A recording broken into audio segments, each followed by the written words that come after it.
शुरुआत करते हैं आज के न्यूज़पेपर की मैप के साथ में। आज हम मैप में देखने वाले हैं तिब्बत के पठार और मैक्सिको के पठार को।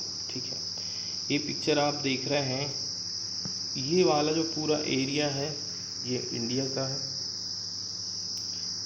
इस प्रकार से ये हिमालय फैला हुआ है।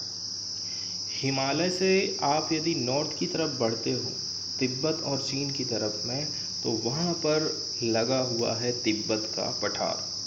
तिब्बत की पठार हिमालय से किधर पड़ेगी, उसकी लोकेशन नॉर्थ में पड़ेगी। और भी कुछ कुछ पर्वत श्रेणियाँ हैं जिनसे तिब्बत का पठार घिरा हुआ है, जैसे कि कुनलुन सान। एक और कौन सा है, अल्तुन सान। और भी आप इधर आगे बढ़ जाओगे, एक है ये किलियन सान, नान सान, दातोंग सान। कुछ कुछ पर्वत रेंजेस हैं जिनके जिनसे ये घिरा हुआ है। कई सारी महत्वपूर्ण नदियां यहाँ से होकर के गुजरती हैं। अब देखने की कोशिश करते हैं कि चाइना का कौन सा स्टेट में ये पठार फैला हुआ। तो चाइना का ये जो पूरा आप हिस्सा देख रहे हैं, ये वाला चाइना के आप किधर पर चले जाइए, पूरा चाइना यदि ऐसा है तो चाइना के आप जाएंगे साउथ की तरफ में। तो चाइना का जो साउथ वाला स्टेट है, ये देख रहे हैं आप, ये वाला स्टेट, इतना पूरा स्टेट ये इस पठार को कवर करता है। ठीक है, चाइना का किंगहाई, ये देखिए किंगहाई है। तो किंगहाई स्टेट या फिर प्रोविंस इस पूरे एरिया को कवर करता है। इसमें कैदम द्रोणी भी स्थित है।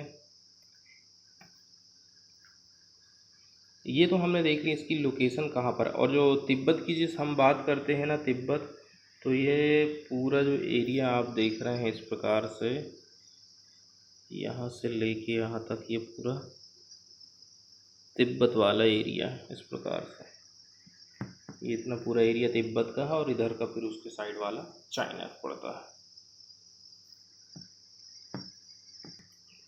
दो मैप यहाँ पर और बताए गए हैं, यहाँ से इसकी लोकेशन एकदम क्लियर हो जाती फर्स्ट वाले मैप से। ये पीले कलर से इसको दर्शाया गया है।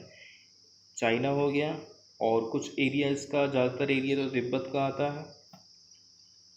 अब सेकंड मैप में आप एक एक डिटेल में देख सकते हैं कि कहाँ पर इसकी लोकेशन है, कौन कौन से एरिया को ये घेर के रखा है। ठीक है, एक रिवर है, ब्रह्मपुत्र रिवर। ठीक है, इंडिया में जब ये एंटर करती है तो ब्रह्मपुत्र कहलाती है, और जब ये तिब्बत से निकलती है माउंट कैलाश से, तो ये यारलुंग सांगपो के नाम से जानी जाती है। इसके अलावा भी तिब्बत के पठार में कई सारी, जैसे इंडस, सतलुज और ये नदियों का यहाँ पर उद्गम स्रोत दिखाया गया है। Highest and largest प्लेटू in the world, सबसे ऊंचाई पर और विश्व का सबसे बड़ा पठार, इसीलिए इसको हम कहते हैं रूफ ऑफ द वर्ल्ड, विश्व की छत बोलते हैं। ठीक है, roof of the world. Highest and largest प्लेटू बताया जा रहा है, इंडिया और ऑस्ट्रेलिया की जो प्लेटें थी आपस में उनका कोलिजन हुआ, इसी के चलते चलते इसका निर्माण हुआ। इंडो ऑस्ट्रेलियन प्लेट और यूरेशियन टेक्टोनिक प्लेट, दोनों का क्या हुआ था, टकराव हुआ था। उस टक्कर के फलस्वरूप ये पठार का निर्माण हुआ था। The plateau is sufficiently high enough to reverse the Hadley cell convention cycle and to drive the monsoon of India toward the south. इसकी हाइट इतनी है कि ये मानसून को प्रभावित कर सकता है। It cover most of the autonomous Tibet region, Tibet का ज़्यादातर हिस्सा इसमें शामिल है। किंगहाई प्रोविंस वेस्ट वाले चाइना का जाता है, और कुछ हिस्सा लद्दाख, इन जम्मू एंड कश्मीर का भी ये यहाँ पर फैला है। It is surrounded by the mountain to the south by Himalayan range, north की तरफ जाओगे तो Kunlun, and the west by Karakoram range. Next वाला पठार हम देखने वाले हैं मैक्सिकन का पठार, जिसको मैक्सिकन प्लेटू बोलते हैं। तो इसकी भी लोकेशन ना दो महत्वपूर्ण पहाड़ी या फिर पर्वत कहते हैं, सियरा माद्रे ओरिएंटल, ये किस तरफ है इसकी लोकेशन, ये पड़ जाता है आपका पूरब की तरफ, और पश्चिम की तरफ आओगे आप तो सियरा माद्रे ऑक्सीडेंटल, ओरिएंटल पूरब की तरफ है, ऑक्सीडेंटल पश्चिम की तरफ है, और बीच का जो एरिया है ये है सेंट्रल मैक्सिकन प्लेटू, जिसको मैक्सिको का पठार हम बोलते हैं। The central Mexican प्लेटू located much of northern and central Mexico, तो जो ये आप नक्शा देखे हैं ये मैक्सिको का है, और मैक्सिको का जो नॉर्थ और सेंट्रल वाला हिस्सा है यहाँ पर इसकी लोकेशन है, आप देख चुके हैं। इसका एक्सटेंशन है, ऊपर की तरफ आप जाओगे तो यूएस के साथ में on the north to Cordillera Neovolcanica in the south, north की तरफ यूएस, ठीक है, to the Cordillera Neovolcanica in the south, और साउथ की तरफ कॉर्डिलेरा नोवेलिका इसकी लोकेशन है। मैक्सिकन प्लेटू की बात करें तो ये मिनरल का स्टोर कहला जाता है, क्योंकि यहाँ पर कई सारे मिनरल्स पाए जाते हैं, different types of metallic minerals जैसे कि सिल्वर, कॉपर यहाँ पर से निकाले जाते हैं। वर्ल्ड का biggest silver mine Chihuahua is situated in this plateau, ठीक है, विश्व की सबसे बड़ी सिल्वर की माइन चिहुहुआ कहाँ पर स्थित है, मैक्सिकन प्लेटू में स्थित है।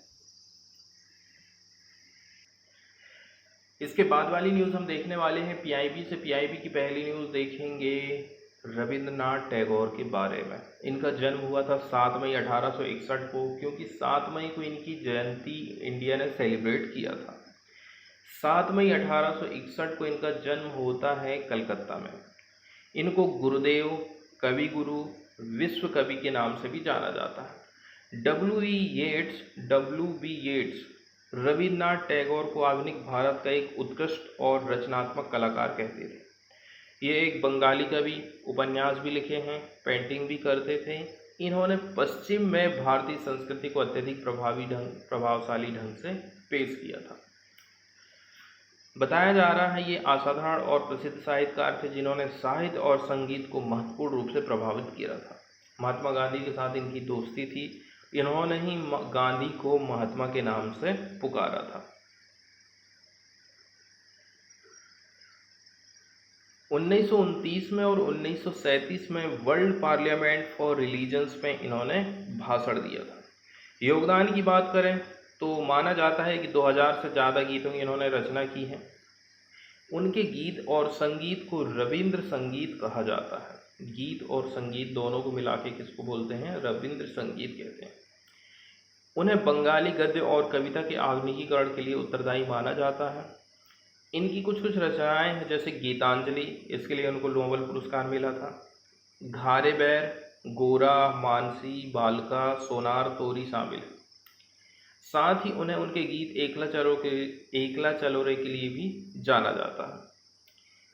उन्होंने अपनी पहली कविताएं भानु सिम्हा उपनाम से 16 वर्ष की आयु में ही प्रकाशित कर दिया था। आप सोच सकते हैं कितनी कम उम्र में उन्होंने न केवल भारत और बांग्लादेश हेतु राष्ट्रगान की रचना करी, बल्कि श्रीलंका के राष्ट्रगान को कलमबद्ध करने और उसकी रचना करने के लिए एक श्रीलंकाई छात्र को प्रेरित भी किया था। बताया जा रहा है कि साहित्य में तो उनका योगदान रहा ही है, दर्शन के क्षेत्र में, और वो एक शिक्षाविद भी थे। उन्होंने 1921 में विश्व भारती यूनिवर्सिटी की स्थापना करी थी, जिसने पारंपरिक शिक्षा को चुनौती दिया था। पुरस्कार की बात करें तो 1913 में इनको नोबेल पुरस्कार दिया गया। साहित्य के क्षेत्र में 1913 में नोबेल शांति पुरस्कार। ये पुरस्कार जीतने वाले वो पहले गैर यूरोपीय थे। ये काफ़ी इम्पोर्टेंट है।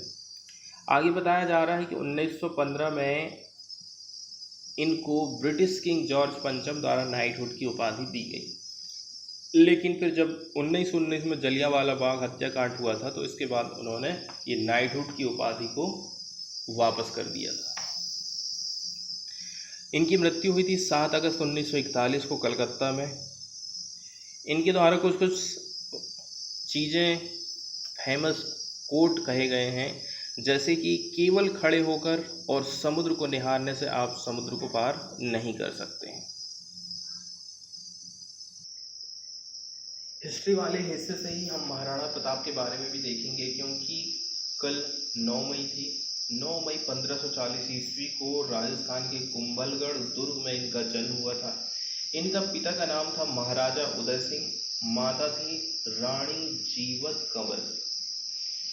इसके साथ ही वो महान राणा सांगा के पौत्र भी थे। महाराणा प्रताप के बचपन का नाम कीका था। बताया जा रहा बादशाह अकबर की साम्राज्यवाद नीति में मेवाड़ हमेशा एक सशक्त अवरोधक रहा। इस क्रम में महाराणा सांगा से लेकर के राणा प्रताप तक सब लोग एक लाइन से इसका विरोध करते दिखाई दिए। अकबर को रोकने के लिए ठीक है, उदय सिंह ने मेवाड़ को छोड़कर अरावली पर्वत पर डेरा डाला और उदयपुर को अपनी एक नई राजधानी बनाया। हालांकि वास्तविक रूप में मेवाड़ उनके अधीन ही था। महाराणा उदय सिंह ने नियमों के विरुद्ध अपने छोटे पुत्र को राजगद्दी पर बैठाया था, किंतु बाद में राजपूत सरदारों ने महाराणा प्रताप को मेवाड़ की गद्दी पर बैठा दिया था। हल्दी घाटी का युद्ध हुआ और महाराणा प्रताप का संघर्ष यहाँ बताया जाता है। हल्दी घाटी का युद्ध हुआ था 18 जून 1576 को। इस दिन हल्दी घाटी में मुगलों की सेना और राणा प्रताप की सेना आमने सामने थी। हल्दी घाटी राजस्थान में एकलिंग से 18 किलोमीटर की दूरी पर स्थित है, जो कि राजसमंद और पाली जिलों को आपस में जोड़ती है। इसका नाम हल्दी घाटी इसलिए पड़ा क्योंकि यहाँ की मिट्टी हल्दी जैसी पीली है। अकबर ने खूब कोशिश किया कि यह हमारे अधीन हो जाए, लेकिन इनकी सेना ने घुटने नहीं टेके थे। फिर बाद में क्या किया, अकबर ने अजमेर को अपना सेंटर बनाया और महाराणा प्रताप के विरुद्ध सैनिक अभियान चालू कर दिया। इसके साथ ही एक ऐसे युद्ध का प्रारंभ हो गया था जिसमें एक छोटा सा राज्य विख्यात मुगल साम्राज्य को युद्ध से थका दे रहा है। मुगल बादशाह अकबर ने अपनी विशाल सेना को मानसिंह और आसफ खां के नेतृत्व में मेवाड़ के लिए उतारा था। इतिहासकार बोलते हैं कि सैन्य दल में मुगल, राजपूत और पठान के साथ साथ में तोप खाने भी थे। अकबर के प्रसिद्ध सेनापति महावत खां, आसफ खां, महाराजा मानसिंह के साथ शहजादा सलीम, जिसको जहांगीर भी कहते हैं, उस मुगल वाहिनी का संचालन कर रहे थे। संख्या थी 80,000 से 1 लाख। मुगल सेना के सामने महाराणा प्रताप की सेना का नेतृत्व मुस्लिम सरदार हाकिम खान सूरी किए थे, जिसमें मात्र 20,000 सैनिक थे, जो एक अद्वितीय बात है। इस युद्ध में महाराणा प्रताप की छोटी सी सेना ने मुगल सैनिकों के दांत खट्टे कर दिए थे और जब परिस्थिति विकट हो गई, मुगल सेना हावी होने लगी, तो महाराणा प्रताप युद्ध क्षेत्र से पीछे हट गए और गुरिल्ला पद्धति से अपनी लड़ाई को आगे बढ़ाया। इसलिए ये फेमस थे और इसलिए जाने जाते थे। बताया जाता है कि अपनी पूरी फैमिली को लेकर के जंगल में चले गए थे, वही घास रोटी ये खाते रहे। ठीक है, इनका जो घोड़ा था जिसका नाम चेतक था, लास्ट पॉइंट तक इनका साथ देता है। लास्ट में बताया जाता है युद्ध और शिकार के दौरान उनको चोटें लगी। महाराणा प्रताप की मृत्यु 29 जनवरी 1597 को चावंड में हुई थी। अब हम न्यूज़ देखेंगे द हिंदू से। द हिंदू की पहली खबर आई है श्रीलंका से। तो ये सामने श्रीलंका रहा। इसकी लोकेशन, इसके चारों ओर यदि हम झांक करके देखेंगे तो बे ऑफ बंगाल पड़ता है इसके पूर्वी वाले हिस्से की तरफ, नॉर्थ और पूर्वी वाला हिस्सा। नीचे की तरफ चले जाओगे आप तो इंडियन ओशियन है, और यदि नॉर्थ और पश्चिम की तरफ जाओगे तो गल्फ ऑफ मन्नार, पाक स्ट्रेट। ठीक है, ये इसकी इम्पोर्टेंट लोकेशन। ये रही इसकी राजधानी कोलंबो। अब न्यूज़ में क्या बताया जा रहा है, हाल ही में हमने ये देखा था कि श्रीलंका में इमरजेंसी फिर से हो गई है। बहुत ज़्यादा विरोध हो रहा है इनका। दोनों भाइयों को बोल रहे हैं कि आप अपने पद से इस्तीफा दे दीजिए। इकोनॉमिक क्राइसिस चल रहा है, चीज़ों के दाम बढ़ रहे हैं, चीज़ों की शॉर्टेज जा रही है। तो कुल मिला के वहाँ की जो इकोनॉमी है उसको संभालने में वहाँ की सरकार असफल रही है। Amid rising violence, Mahinda Rajapaksa quits as Sri Lanka PM. ठीक है, वायलेंस बढ़ने के साथ साथ में ही उन्होंने क्या काम कर दिया, प्रधानमंत्री की पोस्ट से उन्होंने इस्तीफा दे दिया। रेजिग्नेशन एक्सेप्ट किया गया है, कैबिनेट डिसॉल्व कर दी गई और 3 लोगों की क्लैशेस के चलते चलते डेथ हुई है। श्रीलंका के प्राइम मिनिस्टर महिंदा राजपक्षा ने रिज़ाइन दे दिया है मंडे के दिन, ठीक है, उनका ऑफिस से ये जानकारी आई है। Hours after his supporters brutally assaulted peacefully anti government protester, इनके जो सपोर्टर थे, ठीक है, एंटी गवर्नमेंट जो प्रोटेस्टर चल रहे थे उनको क्या कर रहे थे, ब्रूटली असॉल्ट कर रहे थे। एमिड ए worsening economic crisis in the island, मतलब उनको दबाने हुए में इनके सपोर्टर लगे हुए थे। अगली न्यूज़ आई है राजद्रोह या फिर देशद्रोह के कानून से रिलेटेड, जिसको हम सेडिशन लॉ भी बोलते हैं। तो भारतीय दंड संहिता की जो धारा है 124A में राजद्रोह को बताया गया है कि कौन कौन से काम है जिसके अंतर्गत, ठीक, यदि आप करते हैं तो वो राजद्रोह में शामिल है। इसके अनुसार इसमें बताया जाता है कि अगर कोई व्यक्ति सरकार विरोधी सामग्री को लिख रहा है या फिर बोल रहा है, ऐसी सामग्री का समर्थन कर रहा है, राष्ट्रीय चिन्हों का अपमान करना, इसके साथ साथ संविधान को नीचा दिखाने की कोशिश करता है, तो उसके खिलाफ आईपीसी की धारा 124A में राजद्रोह का मामला दर्ज हो सकता है। इसके अलावा अगर कोई शख्स देश विरोधी संगठन के खिलाफ अनजाने में भी संबंध रखता है या किसी प्रकार का सहयोग करता है तो वो भी राजद्रोह के दायरे में आ जाता है। ये कानून ब्रिटिश काल का है, इसे 1870 में लाया गया था। सरकार के प्रति डिसअफेक्शन रखने वालों के खिलाफ इसके अंतर्गत केस किया जाता था। राजद्रोह के मामले में दोषी पाया जाने वाला व्यक्ति सरकारी नौकरी के लिए आवेदन नहीं कर सकता है। इसके अतिरिक्त उसका पासपोर्ट भी रद्द हो जाएगा। ज़रूरत पड़ने पर उसे कोर्ट में उपस्थित होना पड़ता है। सजा के प्रावधान की बात करें तो राजद्रोह गैर जमानती अपराध होता है। राजद्रोह के मामले में दोषी पाए जाने पर आरोपी को 3 साल से लेकर के उम्र कैद तक की सज़ा का प्रावधान है और इसमें जुर्माना भी है, ठीक है। लेकिन सुप्रीम कोर्ट का कहना है आज़ादी के इतने साल हो चुके हैं और बुरी बात यह है 100 केस यदि दर्ज हो रहे हैं, 100 केस में 1 या 2 को ही आप सिद्ध कर पा रहे हो, तो इसका मतलब है कि आप फर्जी केस बना करके लोगों को फंसा रहे हैं। इसलिए सुप्रीम कोर्ट कहती है इसका दुरुपयोग हो रहा है, इसको ख़त्म करना ज़रूरी, क्योंकि ब्रिटेन ने इस कानून को लाया था। ब्रिटेन खुद अपने देश में इसको समाप्त कर चुका है, न्यूजीलैंड समाप्त कर चुका है, तो फिर हम क्यों इसको ख़त्म नहीं कर सकते हैं। लेकिन सरकार का कहना है कि अभी हाल ही में, मतलब काफ़ी पुराना जजमेंट आया था, शायद 1980 के दशक का है या 90 के दशक का है, केदारनाथ वाला जजमेंट।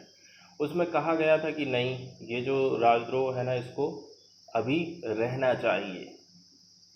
लेकिन अभी हाल ही में सुप्रीम कोर्ट चाहता है कि नहीं, इसका बहुत ज़्यादा मिसयूज़ हो रहा है, इसलिए हम इसको ख़त्म करेंगे।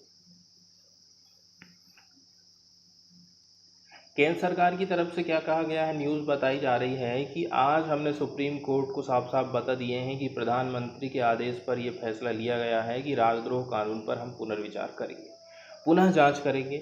उन्होंने कहा है कि अंग्रेज़ों के ज़माने से चले आ रहे लगभग 1500 ऐसे कानून हैं जिनकी ज़रूरत नहीं थी और उन्हें हमने हटा दिया है, और राजद्रोह कानून भी बहुत पुराना है, इसको भी हम हटाएंगे, ऐसा केंद्र सरकार की तरफ से कहा गया है। अभी अब सरकार एक चीज़ और कह रही है कि सरकार ने सुप्रीम कोर्ट से आईपीसी की धारा 124A, ठीक है, 1860 की वैधता की जांच में अपना कीमती समय नहीं लगाने और भारत सरकार द्वारा किए जाने वाले सेक्शन 124A पर फिर से विचार करने की प्रतीक्षा करने का आग्रह किया है। मतलब कि सरकार कह रही है कि आप इसमें अपना टाइम बर्बाद मत करो, अभी हम विचार कर रहे हैं, उसके बाद आप कोई डिसीजन देना या फिर पुनर्विचार करना, ऐसा सरकार कह रही है।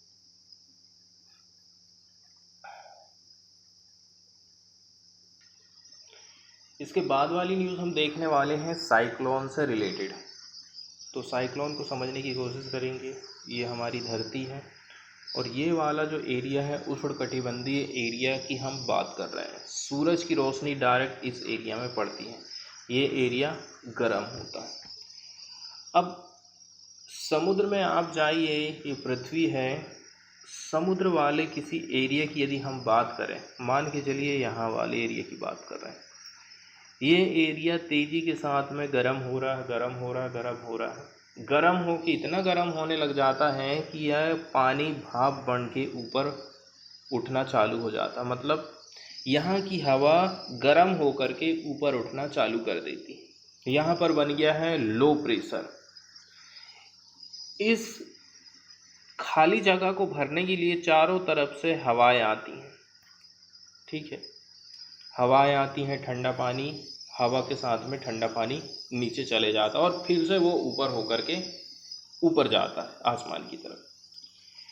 तो इसमें होता क्या है, ये पानी है और ये जो एरिया है ये लो प्रेशर वाला एरिया बन गया है। यहाँ से पानी भाप बन के ऊपर उठ रहा है, ठीक है, ऊपर हवा के साथ में संपर्क आ रहा है, संघनन हो रहा है और बादल बन जा रहा है। इस जगह को भरने के लिए ठंडी हवा आ रही है, नीचे जा रही है, ठीक है, इस एरिया को फिल कर रही है और फिर से ये ऊपर उठ जा रही है। ये साइकिल चलते रहता है। ऊपर की नमी से जब ऊपर उठने वाला पानी या फिर हवा जाती है तो संघनन होता है और वो बादल बना लेती है। इस वजह से बनी खाली जगह को भरने के लिए नम हवा तेज़ी से नीचे आती है और फिर वो ऊपर चले जाती है। जब हवा बहुत तेज़ी से उस क्षेत्र के चारों तरफ घूमने लग जाए तो घने बादल और बिजली के साथ में मूसलाधार बारिश होती है। तेज घूमती इन हवा के क्षेत्र का एरिया, मतलब डायमीटर, हजारों किलोमीटर तक हो सकता है। इसमें एक बात ये है, इसकी डायरेक्शन कैसी रहेगी, ठीक है। जैसे कि एक डायरेक्शन इसकी हम ये बनाते हैं और दूसरी डायरेक्शन ये बनाते हैं। ये निर्भर करता है कि धरती के किस हिस्से में आ रहे हैं। नॉर्थ वाले हिस्से में आ रहे हैं तो उसकी डायरेक्शन अलग रहेगी और साउथ वाले हिस्से में यदि कोई साइक्लोन बन रहा है तो उसकी दिशा अलग रहती है, मतलब घड़ी के दिशा में भी हो सकता है या फिर घड़ी के विपरीत दिशा में हो सकता है। और पृथ्वी हमारी घूमती है, घूमने के चक्कर में ही वो डायरेक्शन निर्धारित हो जाती है कि मुझे किस तरफ जाना, साइक्लोन निर्धारित कर लेता है। अब चक्रवात जो भी उठता है साइक्लोन, तो उसका नाम रखा जाता है। तो नाम कैसे रखते हैं यहाँ पर समझाया जाता है कि चक्रवात का नाम रखने के पीछे एक खास प्रक्रिया है। इन सभी चक्रवातों का नाम विश्व मौसम विभाग के तहत आने वाले दुनिया भर में फैले वार्निंग सेंटर करते हैं। इस पैनल में 13 देश शामिल हैं: Bharat, Pakistan, Maldives, Bangladesh, Myanmar, Oman, Sri Lanka, Thailand, Iran, Qatar, Saudi Arabia, UAE और यमन। पिछले साल इन देशों ने 13 नाम सुझाए थे। इसके चलते चक्रवातों के 160 नामों की लिस्ट तैयार की गई थी। चक्रवाती तूफान के नाम 64 देश नाम तय करते हैं, ठीक है। चक्रवाती तूफान का नाम 64 देश मिलकर के रखते हैं। जब चक्रवात इन 8 देशों की किसी हिस्से में यदि पहुंचा तो सूची से अगला दूसरा सुलभ नाम रख दिया जाता है, मतलब पहले जो नाम रखे थे वो नहीं, उसका दूसरा नाम रखा जाएगा। इन 8 देशों की ओर से सुझाए गए नामों के पहले अक्षर के अनुसार उनका क्रम हम तैयार करते हैं और उसके हिसाब से चक्रवाती तूफान के नाम रखते हैं। 2004 में चक्रवाती तूफान के नामकरण की ये प्रक्रिया चालू की गई थी। इस बार का जो साइक्लोन है जिसका नाम रखा गया है असानी, ठीक है, असानी नाम दिया गया है श्रीलंका के द्वारा, जिसको सिन्हालेस में हम कहते हैं रैत का मतलब है वेरी एंगर, एक्सट्रीम एंगर वाला। A list of names for cyclones was released in 2020 with 169 names, including 13 names each from 13 countries. Let's look at the upcoming names of the cyclones and which countries would be naming them. आगे बताया जा रहा है, अब जो next है ना नाम, वो रखा जाएगा Sitrang, and the name has been given by Thailand. Ghurni, Probaho, Jhar, Murasu are the upcoming names from India. India की तरफ से ये नाम रखे जाएंगे। और भी कुछ साइक्लोनिक स्टॉर्म्स के नेम रखे गए, जैसे कि बिपार जॉय बांग्लादेश ने रखा है, आसिफ सऊदी अरबिया, दिक्साम यमन, तूफान ईरान एंड शक्ति श्रीलंका की तरफ से। साइक्लोन के नाम रखे जाने के पीछे जो प्रोसेस है उसके बारे में बताया जाता है। There are 6 regional specialised meteorological centre. 6 regional specialised meteorological centre बनाए गए हैं विश्व भर में और 5 regional tropical cyclone warning centre बनाए, which are mandated for issuing advisory and naming of cyclone storm. ये लोग ये एडवाइजरी जारी करते हैं और नेम रखते हैं साइक्लोन स्टॉर्म का। अब साइक्लोन भी आता है तो उसकी तीव्रता के हिसाब से, कितनी स्पीड में हवाएं चलने वाली हैं, उसके हिसाब से उसको अलग अलग कैटेगरी में बांट दिया जाता है। जैसे कि 125, 170, 225, 280 और 280 से ज़्यादा। तो मिनिमल हाउस डैमेज होता है, damage to some crop, tree and caravans, boat में ड्रैग, mooring। क्या क्या हो सकता है? 170 की स्पीड रही तो minor house damage, significant damage to sign, trees and canvas, heavy damage to some crop, risk of power failure, small boat में ब्रेक, mooring। 225 की स्पीड में some roof and structural damage देखने को मिलता है, सम कारावंस डिस्ट्रॉय हो सकते हैं, पावर की फेलियर हो सकता है। सबसे ज़्यादा डेंजरस होता है 280 से अधिक स्पीड वाला। ठीक है, तो यहाँ पर तो उसके नाम अच्छे से बताए नहीं गए हैं। दूसरा हम देखते हैं, ये यहाँ पर पता चलता है,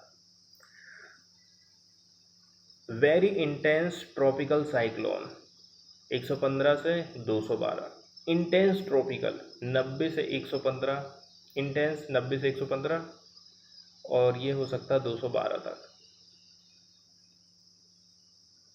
यहाँ से एकदम क्लियर हो जाएगा। जैसे 120 से 150 है तो मिनिमल, 150 से 180 स्पीड है तो मॉडरेट, 180 से 210 है तो एक्सटेंसिव, और 210 से 250 है तो एक्सट्रीम सीवियर कैटेगरी में इसको रखा जाता है। अगली न्यूज़ आई है मनरेगा से रिलेटेड। तो बताया जा रहा है ये हमें गारंटी देता है 100 दिन का रोज़गार प्रोवाइड करता है ग्रामीण क्षेत्रों में जो अनस्किल्ड लेबर रहते हैं। ठीक है, उनको मेहनत मजदूरी वाला काम ये प्रोवाइड करता है 100 दिन का। इसमें ऐसा प्रावधान है कि यदि आप काम की डिमांड करते हैं तो 15 दिन के भीतर आपको काम देना पड़ेगा, और यदि काम आपको नहीं दिया जाता ग्राम पंचायत की तरफ से तो आपको उसका बेरोजगारी भत्ता दिया जाएगा। तो इसमें 100 दिन का रोजगार दिया जाता है to every rural household with an aim to enhance the livelihood security of people. लोगों की जो जीविका है उसको सिक्योर करने का ये काम करता है। तो ये एक एक्ट है, कानून है तो ये हमें गारंटी देता है। यदि हमें कोई सुविधा नहीं मिली तो हम कोर्ट में जा सकते हैं। The national rural employment guarantee act 2005 को इंट्रोड्यूस किया गया था। इसको हमने लाए थे 2005 के एक्ट के माध्यम से। 2010 में नरेगा को रिनेम कर दिया गया था मनरेगा के रूप में। The act currently covers all district except for those that have 100% urban population. सब स्टेट में लागू, केवल वहाँ नहीं है जहाँ पर पॉपुलेशन शहरी है, शहरी पॉपुलेशन 100% निवास करती। The ministry of rural development in association with the state government monitor the implementation of the scheme. किसके अंडर में ये काम होता है? MRD, ministry of rural development के अंडर में ये काम होता है, और इसमें स्टेट गवर्नमेंट भी शामिल रहता है। ये एक डिमांड ड्रिवन स्कीम है। एम्प्लॉयमेंट का अलाउंस यहाँ पर दिया जाता है यदि आपको 15 दिन के भीतर में काम नहीं मिलता है तो। टाइमली पेमेंट करना ज़रूरी है। Payment of wages with in 15 days of completion of the work. In case of failure the worker will get a delay compensation of 0.05% per day of wages earn. इसके अलावा यहाँ पर वुमेन को empowerment भी किया जा रहा है। Minimum 1/3 of the worker should be women, 1/3 जो है महिलाएं होना चाहिए। मिनिमम वेज का भी प्रावधान किया गया है। मिनिमम वेज 1948 एक्ट के हिसाब से ही आपको पैसा देना है, ऐसा नहीं कि आप पैसे कम दे रहे हैं।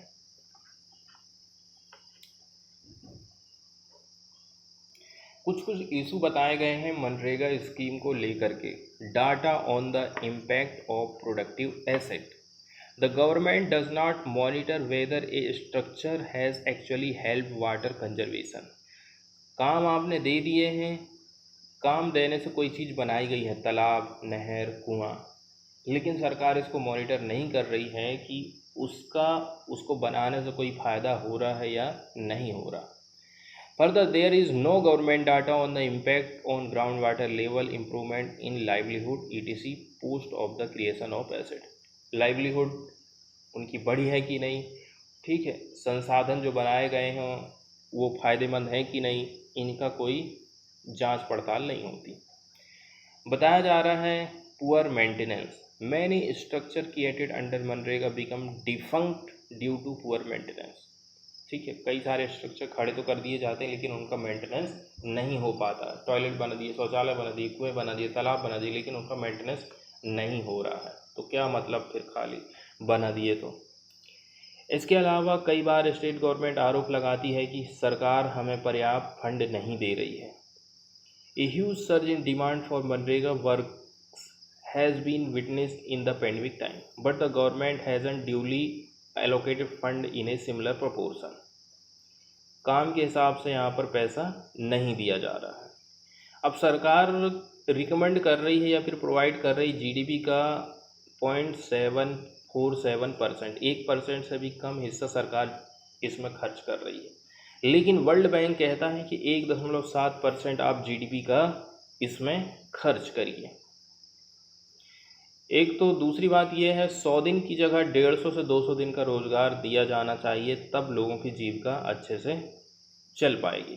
The states can increase it as done by Orissa, Himachal Pradesh, which have added 50 days and made its 150 days. कुछ स्टेट हैं जिन्होंने काम के दिनों को बढ़ा दिया है, जैसे कि हिमाचल प्रदेश और उड़ीसा में 150 दिनों का रोजगार स्टेट गवर्नमेंट की तरफ से प्रोवाइड किया जाता है। न्यूज़ की बात करें यदि तो बताया जा रहा है राजस्थान ने लीड ले लिया है मनरेगा के पैरामीटर में। Rajasthan has been rated as the leading state on various parameter of MNREGA after the state government's decision to give employment for an additional 25 दिन। अब ये 25 दिन एक्स्ट्रा काम दे रही है राजस्थान की सरकार for eligible rural families completing the stipulated 100 days in year. 100 दिन तो कंप्लीट हो गए हैं, 50 दिन इन्होंने अपनी तरफ से बढ़ा दिए।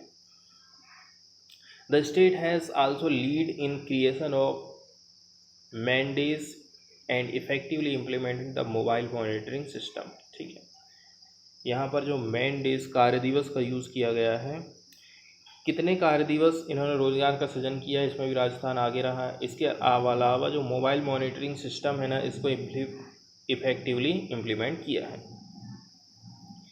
चीफ मिनिस्टर अशोक गहलोत का कहना है arrangement have been made for drinking water, shed, medical kit, space for children and soap and sanitizer at the work place. ये सारी सुविधाएं उनकी तरफ से दी जा रही हैं। इसके बाद वाली न्यूज़ हम देखने वाले हैं NFHS, national family health survey से रिलेटेड।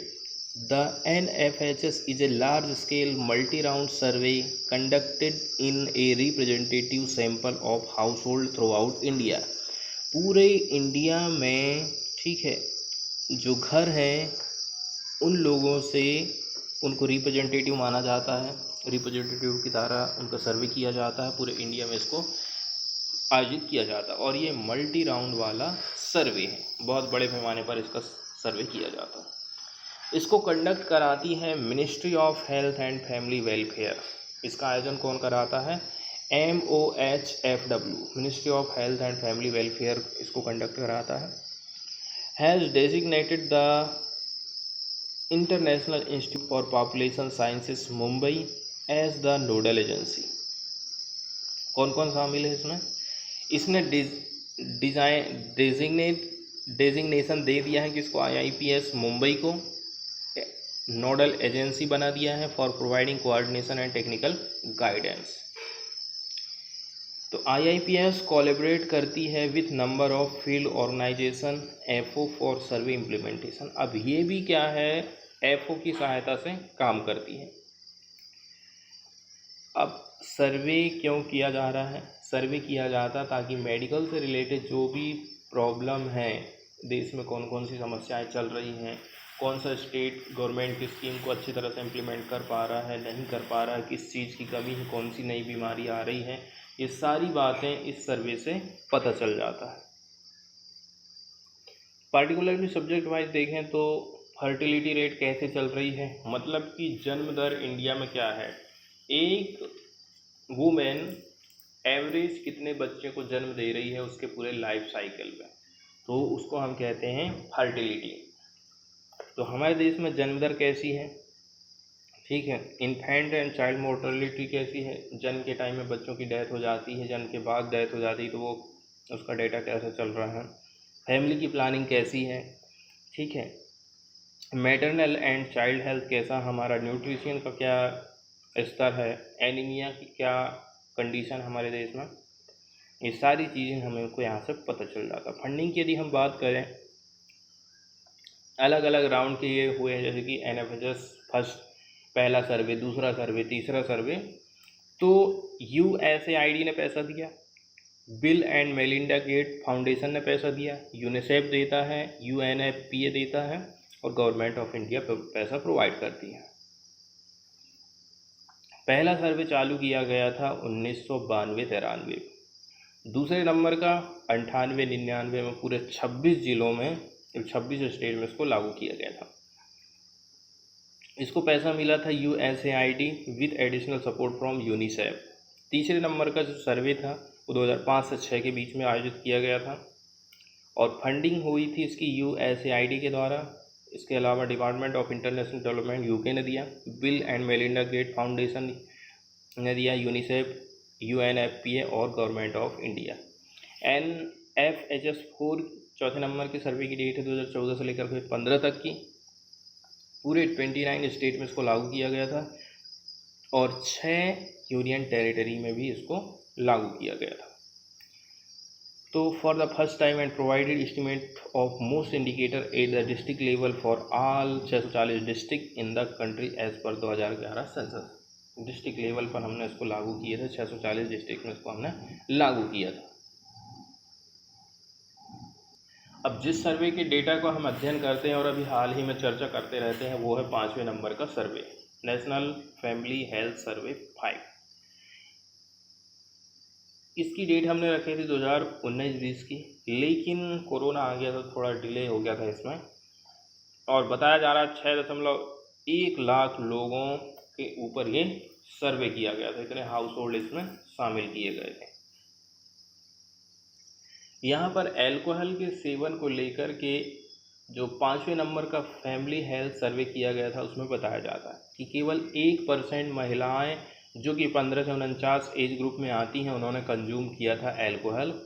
ये 5वें नंबर की रिपोर्ट ऐसी कहती है। Among women who drink 17% consume it every day. 17% महिलाएं ऐसी हैं जो डेली अल्कोहल का सेवन कर रही हैं और 37% महिलाएं ऐसी हैं drink about once a week, सप्ताह में एक बार लेती हैं ये। The percentage of women who take alcohol is highest in Arunachal Pradesh. सबसे ज़्यादा शराब पीती हैं अरुणाचल प्रदेश की महिलाएं। तो यहाँ पर बताया जाता share of women who drink alcohol, top 5 में Arunachal, Sikkim, Assam, Telangana, Goa. Share of man who drink alcohol, अब यहाँ मैन का भी सर्वे किया गया है। मैन में नंबर 1 पर गोवा है, फिर है Arunachal Pradesh, Telangana, Manipur, Andaman and Nicobar island. Bottom की बात करें, महिलाएं यूपी, बिहार, गुजरात, लक्षद्वीप, तमिलनाडु।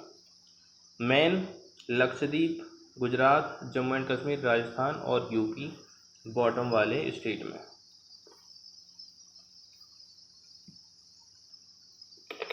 वहीं पर यदि हम मैन की बात करें, जैसे कि महिलाएं 17% डेली अल्कोहल का सेवन करती हैं, 37% हफ्ते में एक बार पीती हैं।